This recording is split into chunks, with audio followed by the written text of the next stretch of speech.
Watch the music. 1, 2, 3. For Mike Torres, a veteran Palladium dancer, the Mambo days have continued to linger for almost 40 years.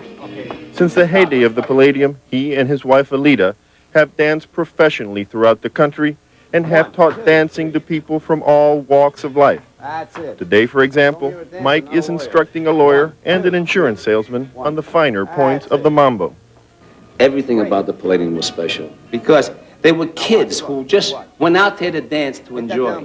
They would do anything, you know, jump, turn, slide, come out on 2 and turn around and be, they looked like caricatures sometimes. They were so funny. The music was exciting. I mean, you had the Killer Joe who says, Vaya means go, you haven't seen anything yet. And the music would start, and they would come out and do every type. I mean, you'd look at them, you'd hear the music was Latin, but what you were looking at, and they were breaking on 2, but split, who'd take the girl and throw her over her head, slide.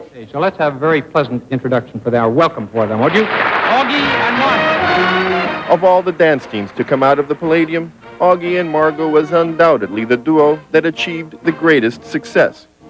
Before retiring from the dancing stage, they performed in all the best clubs and cabarets in the country, appeared frequently with Ed Sullivan, Steve Allen, and Johnny Carson, and spent 12 years touring the world with Sammy Davis Jr.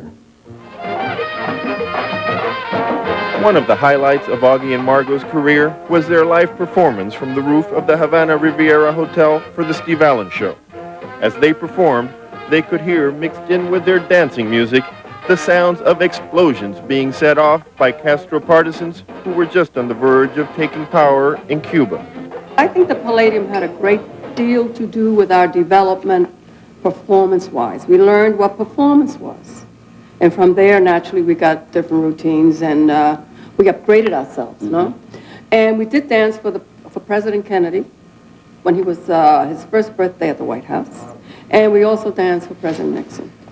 I saw Augie and Margo for the first time. I could not breathe when you were dancing. I swear to God.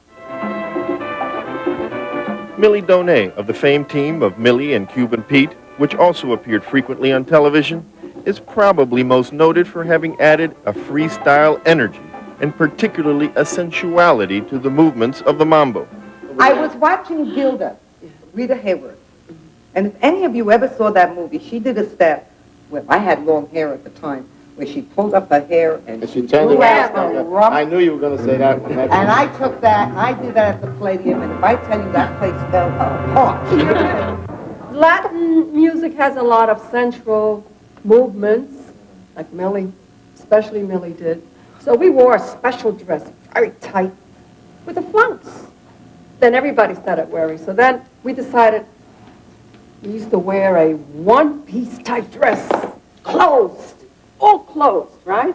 And then at the time of the show, we'd take the zipper and we had a leg out. The dance form of the Mambo was created by the professional and amateur dancers of the Palladium, a group well represented by the Palladium veterans we had the opportunity to talk with at Club Broadway.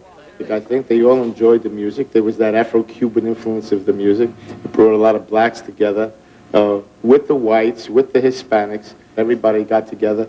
And you saw no prejudice there, primarily because we were all there for one thing. We all liked to dance, and we enjoyed dancing.